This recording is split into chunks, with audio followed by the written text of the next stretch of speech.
Welcome to the Foster Friendly Podcast, where we come together to make a difference in the lives of children in foster care and the families who care for them. Foster Friendly communities are part of a nationwide movement by America's Kids Belong that helps people from all walks of life take action and help kids and families thrive. You'll hear from former foster youth, foster and adoptive parents, social workers, faith and business leaders, and other experts on how to engage in meaningful ways. Our hosts Brian, Travis, and Courtney explore inspiring stories of everyday people making a difference in foster care where they live and work. Hello and welcome to the Foster Friendly Podcast. I'm one of your co-hosts and with my two superior co-hosts with me, Travis and Courtney. Hello. Hello. Hello. How are you guys doing? We're in June right now when we're recording this, and it's a beautiful day on the Front Range of Colorado. How's it out in the mountains of Colorado, Courtney? It's beautiful here as well. Little windy. We don't get much wind usually, but it's windy today. All right. It'd be fun to come visit you. Travis, Well, you're representing the East Coast. As you know, in the South, it's like a dog with wet, panting breath in your face humidity all the time. Wow. I love that picture. Yeah, I just want to come visit you right now. Yeah. And there you go. Okay. All right. Well, I like where I'm at. Well, you two made me aware that we are approaching our second year in our podcast. And so congratulations on that. 2 years of putting out some respectable material. And in fact, Travis, you were sharing with me a little bit about how we're doing. So share with our audience how's it going? Well, and I want to also add, we haven't broken up. The band is still together. The three of us are still on this together. So, all right. What I'm really excited about, though, is outside of just, I keep an eye on the analytics and just curious, like how we rank and different things like that. But I think the biggest thing that recently that I'm really just proud of for the work we're doing and the guests we have on in the content is recently we were the number one search on Apple, and it does change and fluctuate, but on the search term like foster parenting tips and foster parent challenges, and and then the other aspects too. I'm sure there's other ones that we rank really high on, but that's the heartbeat of some of what we're doing too, of just talking about tips and people are struggling and what so like I love that. Yeah, that's great. I think that's a really good sign that people are using those terms and finding us, and I think you two especially, and you're going to be pointing that out again today, illustrating how good you guys are at tips and exploring challenges. And Courtney, we have to give you full credit for this episode. So this is a host episode, everyone. We haven't done one of those in a while. You normally have a special guest, but this is one of my favorite ones, or when it's just the three of us. And Courtney, you tell the audience a little bit what created this episode. Yeah, so I'm sure maybe you guys have experienced this as well. Sometimes somebody will tell me, hey, I listened to your podcast. And sometimes it's like, oh yeah, you're a foster parent. But a couple of people who have shared that with me before, I'm like, oh, I didn't know you would listen or that you do listen. And my brother was one of those. He was recently here. He lives in North Dakota. He was here in Colorado visiting. And he got here on the day after he got here. We had a little guy who had been with us for 2 months leave. The week before he got here, we had an 8-month placement leave. And then the weekend before he was with us, we had 2 kiddos for emergency placement that were with us over the weekend. They left the day before he got to our home as well. And so we were just kind of chatting through some of those things. And he was, again, there the day one of the kiddos left, and that had never happened before. And when he was there, different things had happened throughout that week where he's like, wow, hey, I listened to your podcast, but you guys should really talk about some of these things that somebody like me just doesn't understand, that this is what it's like now that I'm in your home for a week. I'm seeing some of these things that I had no clue. And so that's where this episode was birthed out of, maybe some things that the outsiders of foster care don't understand or know happen within foster care. Yeah, that reminds me of a phrase called the curse of knowledge, that you know what you know, and you just assume everybody else knows it too. And I know where this podcast exists to say, hey, there's things that people don't know. But even, as you illustrated, we forget of like, oh, yeah, I guess that is a thing that's not common. or not commonly known. And Right. it took somebody who wasn't an insider to see it and point it out. So this should be a very practical episode on tips and challenges that are you face in foster care. And so I'm looking forward to, I'm going to be I'm going to act as the moderator, the interviewer, and I'm going to let you two give your insights and expertise. And if I hear anything that sounds ridiculous, I'll point it out. But I'll just come from Travis. You carry it. Yeah. Weed all my answers out. Okay. Okay, Courtney, you just shared this story with your brother seeing you action and then realizing there's stuff going on that he hasn't seen before and is coming to have more clarity as to what your life is like. Besides that, and this is for both of you, have you had an experience, and do you have a story where a friend, a neighbor, someone sees you guys in action doing foster parenting, and all of a sudden they have this epiphany. They realize something they haven't realized before. They understand something at a deeper level. They have empathy in a way that they've never experienced before in this situation. So share a story if one comes to mind.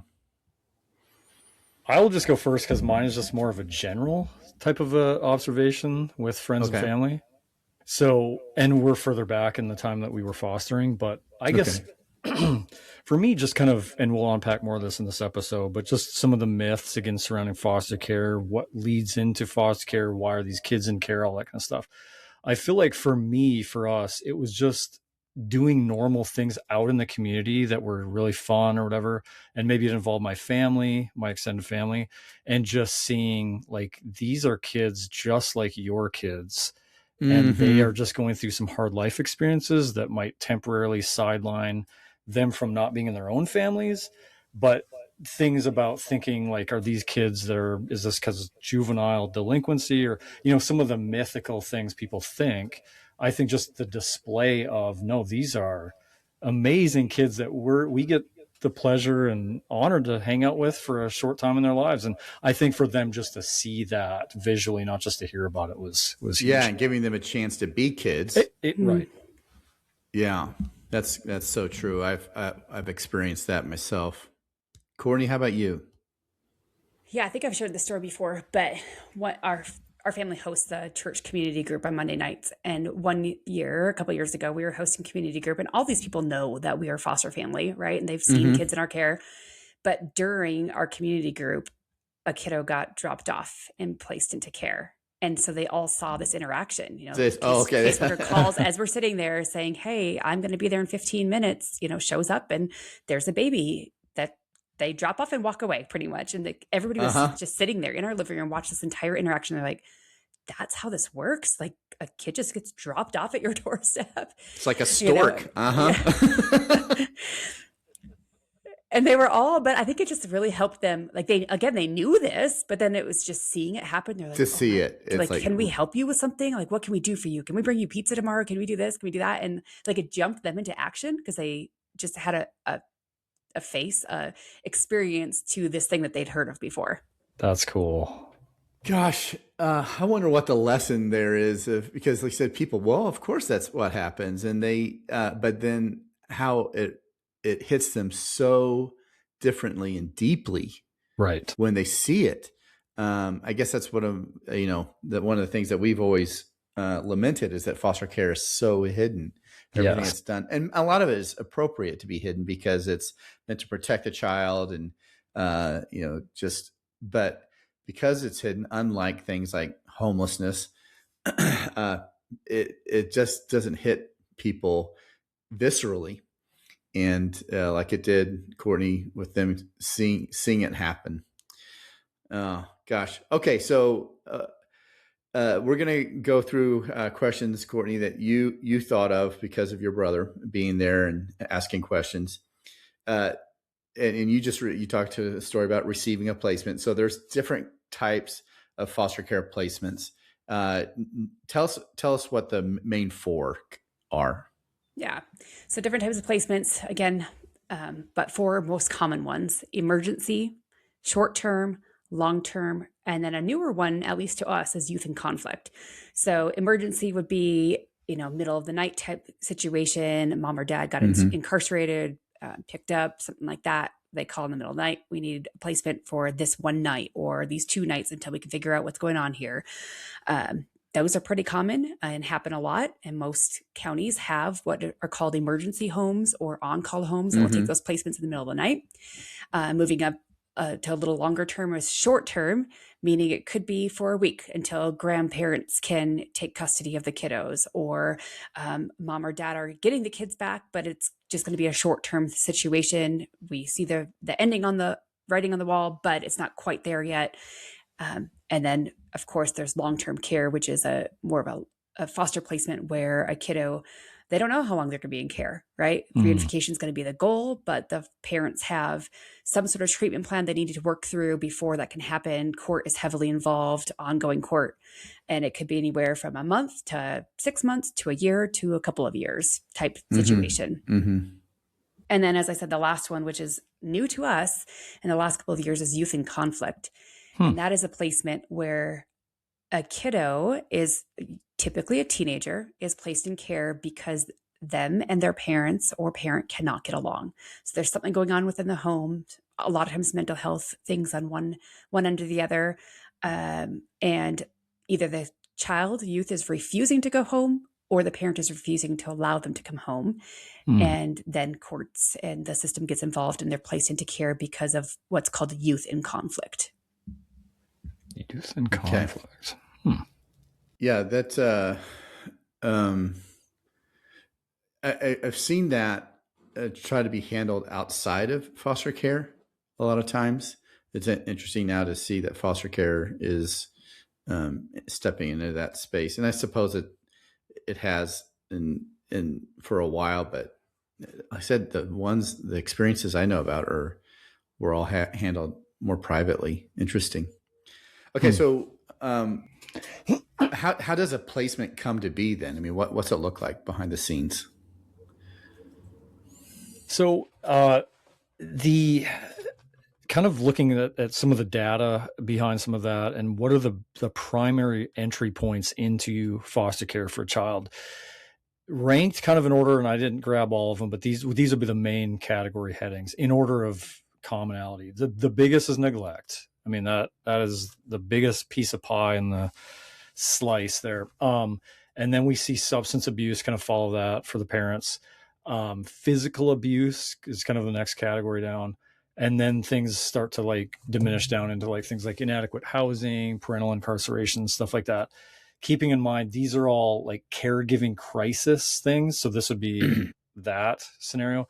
And then kind of related, I mean, I'm not an expert on the youth in conflict category at all, like you just mentioned, but there is rarer subsets that are more child driven, is my understanding, like the child's needs. So things like maybe a child's behavioral needs are so overwhelming, where it's less about the actual parent caregiving. I mean, there's a breakdown in probably the ability to care for that, but that would be a little bit more driven by the child's needs, but that's much more down the line of like rare, much more of these are caregiving crisis moments. Yeah.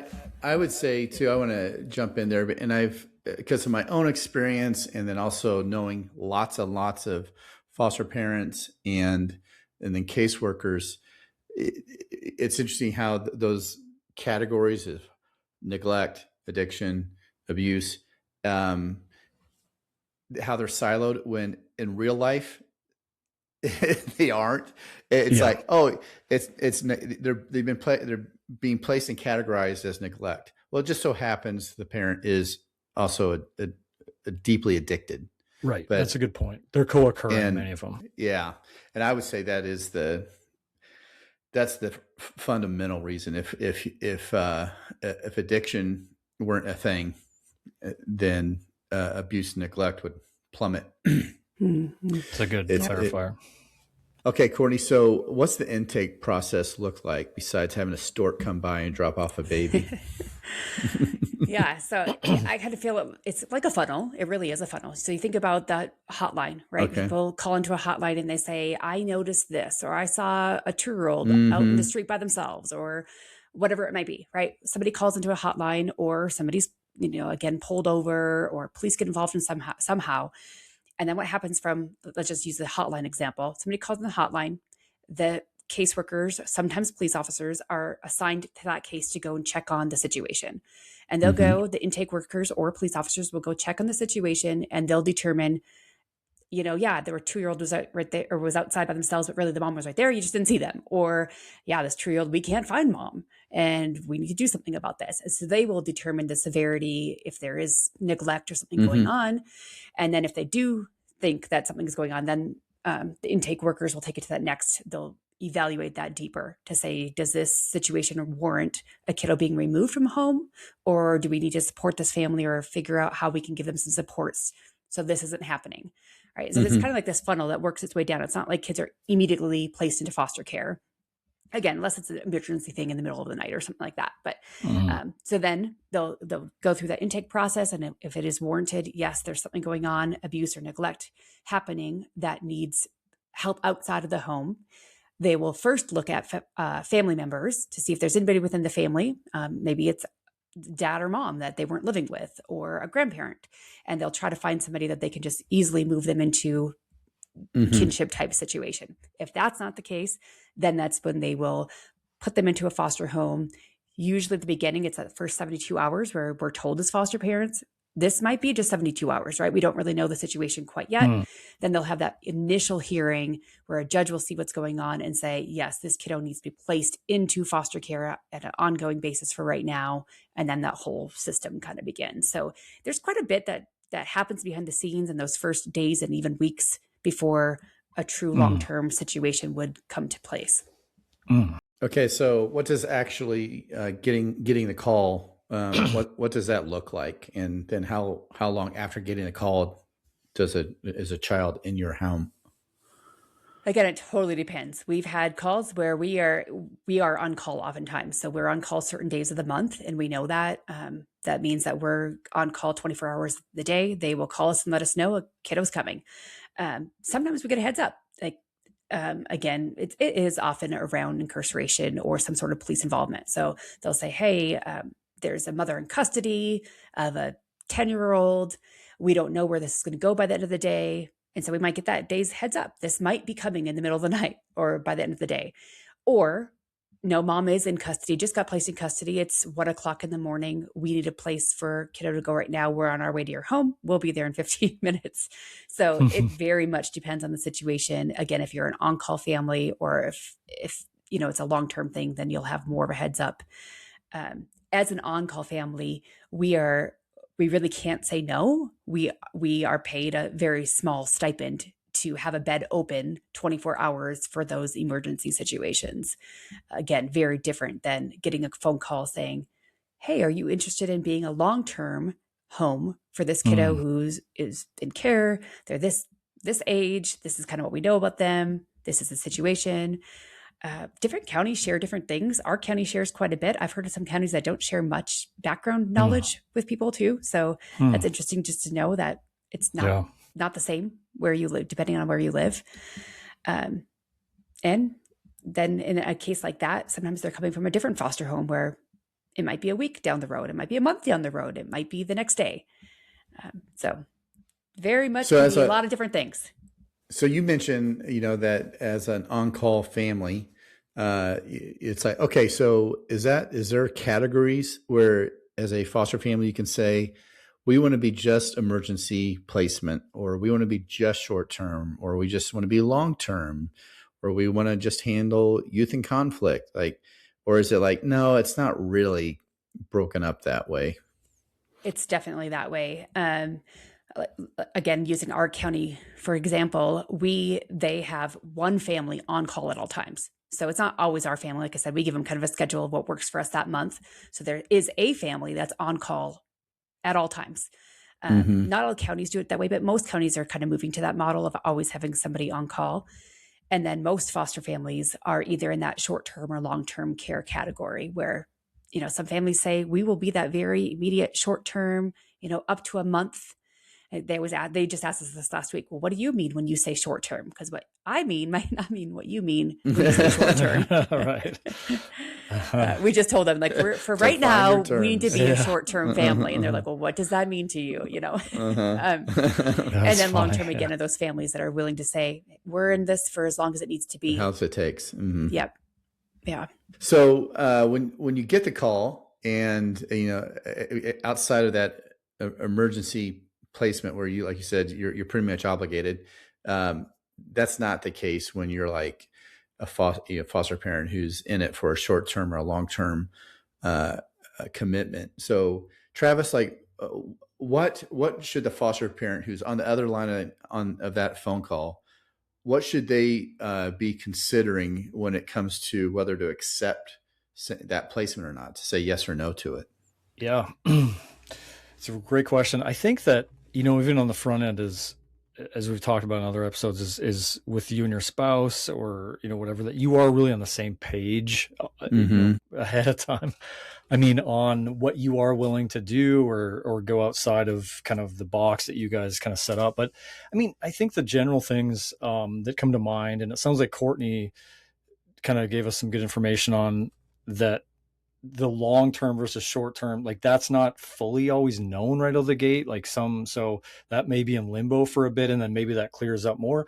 But I'm guessing there's plenty of cases where it's pretty clear they've been in care for long enough that it looks like it's still going to go a while. So I think some of it is to know, like, what's your family's alignment around, like, how long are we more in the short-term spaces? Are we more looking for just more long-term kind of stable placements? And, I'm sure that's a big factor. And then I think just inside the house, it's things like, is there space to provide for, let's say it's a sibling group. Are we doing sibling groups? How many could we accommodate?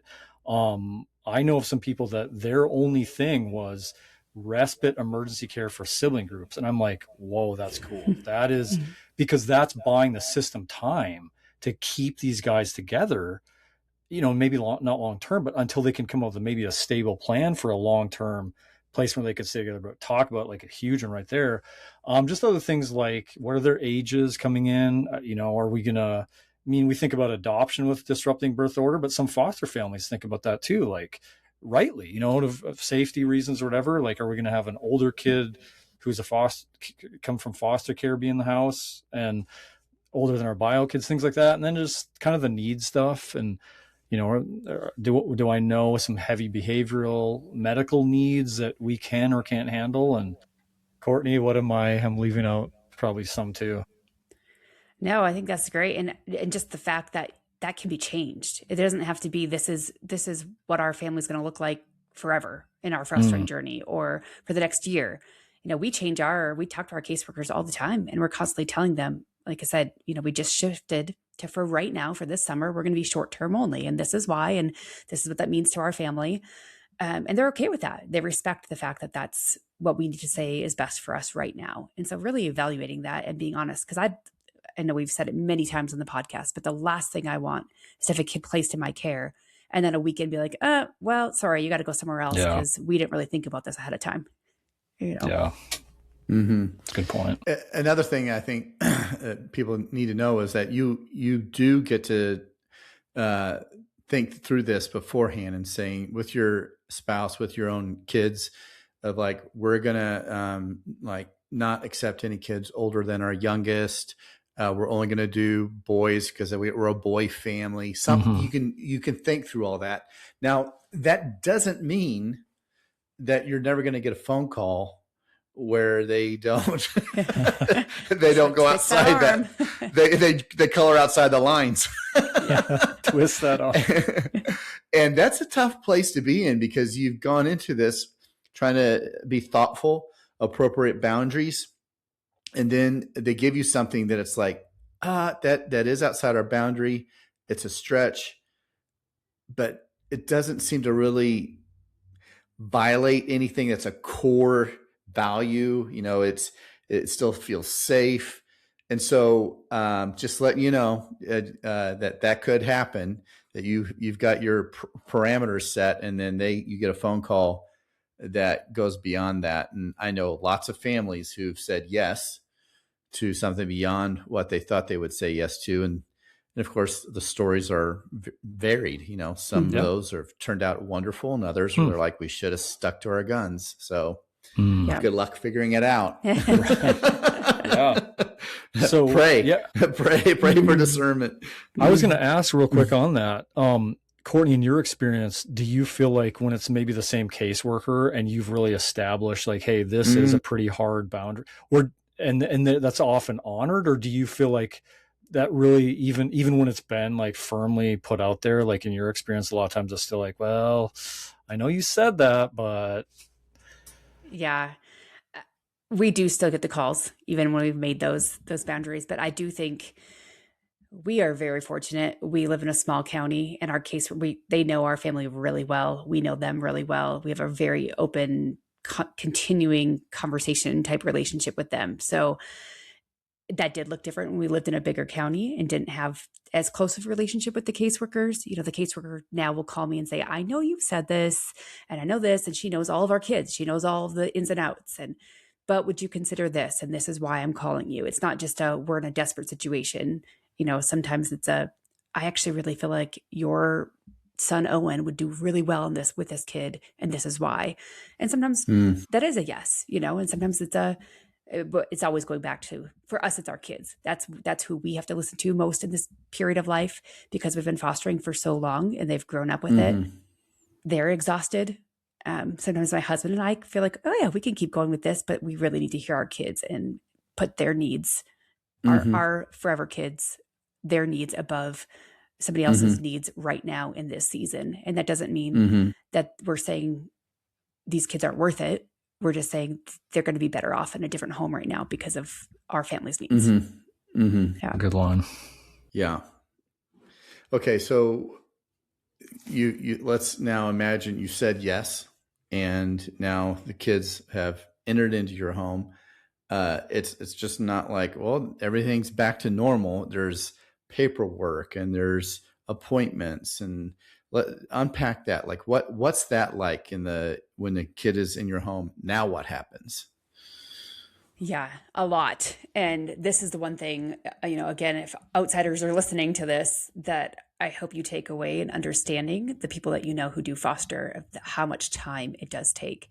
I have a friend who recently took in their first placement, likely a foster to adopt placement. I just talked to her last week, and she said, how do you keep doing this? She had the appointments and the time and the phone calls. She goes, it's taking up all my time, all these phone calls and appointments. And it is, you know, the caseworkers, especially when the kiddo's newly placed, for us in our county, they have to see a doctor within 2 weeks of placement. They're supposed to go to the dentist within the first month. Usually there's therapy that's going to be assigned right away. So you have all these new appointments. And then the caseworker is going to call and check in, and they're going to come, and they've got to come see the kid in your home within the first week. And then there's the ongoing that's going to come in. So it's just, the first month feels a little overwhelming, to be honest. Yeah, you're like, I haven't been to a dentist in 3 years. I guess I'm neglecting my own kids. Yeah. Right. Being real. Yeah, and you do hear, and again, our experience as well of like, gosh, I mean, what was the hardest part? That it wasn't the kids. The kids weren't the hardest part. It was all the logistics and all the paperwork and all the scheduling.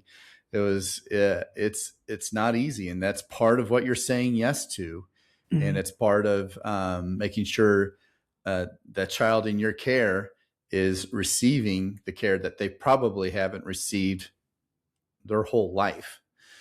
So it's don't view it as busy work. It a lot of what they're asking you to do is meaningful. It is time consuming though. And it really is the way that the village can step in, you know, foster friendly communities, churches, faith communities, to say, hey, we now understand that those first weeks are a lot. Can we bring you pizza? Can we order you a meal? Can we come do laundry? Can we do these things to help? You know, again, this friend that I was talking to, she has 2 other boys, and it's her first time doing this. She said, I feel like I'm neglecting my boys. So I need some time one-on-one with my kids. And I'll tell you, the coolest thing happened. So our church is what we call America's Kids Belong, a foster friendly church. And we had a mission team coming from Tennessee that was coming to serve alongside us. We're a church plant. So VBS, they're helping us with our Challenger camp for the week. And they had the afternoons off, and they said, this wasn't my initiative. This was somebody else within our church that oversees this mission team. And they said, hey, Courtney, can we serve foster families in the afternoon? Can that be their mission work that they're doing in the afternoon? And they came and they served 5 foster families in the afternoons just last week. And this was one of the moms. And this conversation was before this happened. And she said, that is exactly what I'm talking about. Like, I was able to get some of these things off of our backyard list that they were able to serve me, but I was able to go and spend time with my boys. And now I have more time to do these things because somebody came and served me and said, hey, I see you. And I know that this is hard. Just that's beautiful. amazing. Yeah. It's an amazing story. So good. Okay. So, when that child is in and you're doing all these appointments, there's a relationship, a partnership between the foster family and the entity, the government entity, the state or agency. So who does what? Explain how that works. Another great question. I'm glad you asked. So what I'm glad Courtney thought of it. It's lived experience. So, and she adds more reality to some of our answers. But we do know, like, foster parents cover day-to-day living. There is generally, there always is some sort of monthly, and obviously every county and every state differs on this, but the monthly stipend for living expenses to help cover the cost of needs. Because a really good question related to this is people that say, like, does to be a foster parent cost me money? Meaning, like, do I have to, like, have $40,000 a year just to do this professionally? And like, I mean, there are times where having a little bit of an extra budget can help with that, but generally you are covered with things like most of the time, like things like childcare expenses, reimbursed, things like that. Medicaid, sort of across the board generally covers medical needs. And so, that I would say if that covers some of the differentiations on. And a lot of people do have questions or are confused by the financial side of it, of like, am I paying for the dentist? Like, yes. Yeah. And also the other big thing here on this question is, can I still work? And that's a yes. I mean, now, depending on the type of placement and knowing that, which we talked about, the behavioral needs or medical needs, that could show you, hey, this could be, but generally, yes, of course. I mean, you're not giving up your life vocationally necessarily for doing this, because then who could provide a living for themselves, so. Yeah. And to wrap that all up, Travis, it does cost to care for a child, right? And so to know that those costs are cared for, and now the state's job, the agency's job, is to figure out what's going to happen with this kiddo, right? That's not our job. Our job is to care for the child and use the stipend we get to give them great care, extracurriculars, all those things. But it's not our job to figure out what's best as far as longevity for this child. And a lot of people do think we have more say than we do. People, again, outsiders, they might think that we have more say into what's going to happen. We don't as the foster parents. And part of that sometimes can be frustrating, but a big part of that is I can just focus on the child that's in my home. And that's all I have to focus on, is what are their needs today and how can we move them forward in their growth, whether that's academically, socially, emotionally, all that. Just focus on the child and let the state care for the rest. Yeah. Like I said, there's a tension there, because you do wish at times, you're like, I wish they would listen to me because I'm with this child 24 hours a day. And I have a point of view of this child's, how they're doing. But it's also kind of a relief to have that weight off your shoulder of, like, I don't have to be the person who decides this child's long-term fate. Okay. Another question, and this one is, gosh, I can hear people go either way with, like, oh, I like that, or others like, I do not like that. But let's talk about the reality. When a child now is in your care and you've done all the things, do they get to see the parent that they were removed from? They do, typically, almost always. And this was one of those that my brother, when he was just here visiting, it was a big eye opener for him, because the caseworker came every day. For us, it was a 2-year-old. Between mom and dad, this kiddo had visitation every single day. So every day. Wow. Thankfully, our county did help with transportation. So a case aide would come and pick him up and take him to visitation with mom or dad Monday through Friday from 10 to 11, and then bring him home, bring him back to our house. And so they do. But a couple things to point out. It does depend on the age of the child. So if they are little, 2 or younger, they often will try to have multiple visits a week because they're trying to keep that connection with a child who's just growing so much and relationally, where it can really be affected. And we do want, if they're going to be going home, we don't want them to be 100% connected to me when they leave. We want them to be connected to that mom or dad or both, right? So there is reason behind that. If they're a little bit older, it's often very common that it's once a week. Once a week is common for older kids. Some kids refuse to see their parents. Most cases, kiddo's going to say. So if kiddo is like, I'm not comfortable, I'm not ready for this, then they won't start visitations, or they will offer it. They'll call, ahead of time and say, is Johnny ready for a visitation today or not? And then I can ask, and they'll say yes or no. And then that determines whether or not we have that visit. Some of those visits are on video. Again, if a parent is in like a treatment center or something like that, those visitations will be on video. But it is very common that they'll have visitation. Sometimes it's not just with parents. Sometimes it's with grandparents or their siblings if they're placed in different homes, or sometimes even one sibling's at home while one sibling is in foster care. So it can look a variety of different ways depending on the situation, but it is very common and it happens most of the time. Okay. I've got one last question for you guys.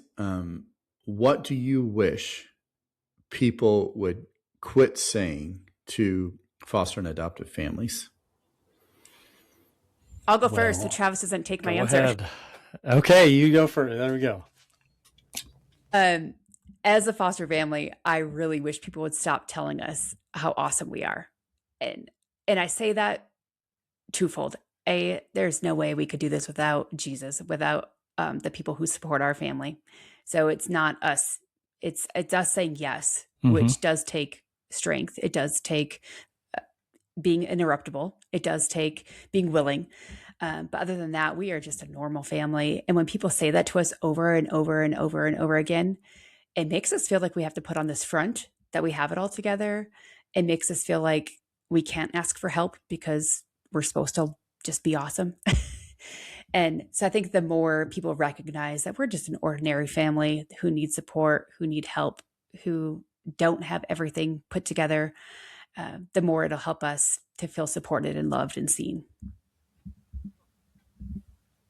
Well, I have the same answer, the same one. So, but the cool thing is I'm going to take a little different angle on my answer of the same thing. So, I said kind of the same, you said you're awesome. You're a hero. You're sort of almost this separation of you're a superhero, this kind of stuff. And I love what you said. From a different angle, what I would say, I guess I relate a little bit more to not as much as that making me feel like I have to almost rise to that or feel like I can't, but almost like it separates us as ordinary people doing extraordinary things in a way by just being sacrificial with our lives to meeting a need that then differentiates to so many people. Oh, I could just never do that. And it's like, well, okay, we still lose our temper sometimes. We have a sloppy kitchen sometimes. There's these things that the normal, like we are normal people doing this, you know what I mean? So I think it can really then cut down on people then thinking they could even do it. And of course we would say like, not everyone is called or should do it. I mean, there's a lot of people that stay far clear from this for the good of the kids, but I think it's that differentiation. I just wanted to connect with a quote. I haven't thrown a quote up for a while. Yeah, it's been a while. Okay. So here it is, but someone said, the everyday magic of foster care isn't found in grand gestures. It's found in quiet, normal routines, Tuesday night taco dinners, predictable bedtime stories, and the safety of knowing what comes next. And I'm like, that's what it is to be a foster parent. Yeah. Yes. And so it's as simple as inviting a child into your ordinary, normal life. And to them, that child, that's could be extraordinary for them. So we need just normal folks saying yes. Yeah. And I do challenge you, if you're listening, you have more questions about these things, put it in our social media, send us an email so we can answer these questions. Some of these things, like we said at the beginning, are to us, this is everyday life. This is the stuff that we feel like everybody knows, but really it's not the stuff that everybody knows. And if you have questions that you want us to answer on the podcast, make sure you let us know so that we can have more dialogue around the things that people want to know or are curious about. Great. Travis and Courtney, thank you for sharing your wisdom and your experiences and your stories. And to those of you listening, saying yes doesn't have to be saying yes to being a foster family. You can say yes to respite care, to helping out with transportation, taking a meal, mowing a lawn, getting your church engaged, all those things. Think about what could be the next small step you could take, and then be brave and take it. Be brave. We hope you enjoyed today's episode. If so, will you help us reach more people by subscribing, sharing the podcast with a friend, and leaving a 5-star review? If you've been inspired by what you've heard today and want to learn more of how you can make a difference for kids in foster care and the foster families where you live, visit americaskidsbelong.org. We depend on individual donors to fund our work. We'd be grateful if you would consider joining us as a monthly donor. Visit americaskidsbelong.org to make your tax-deductible donation. Thank you. Together, we can ensure a family for every child in foster care and a foster-friendly community to ensure every foster family feels loved and supported.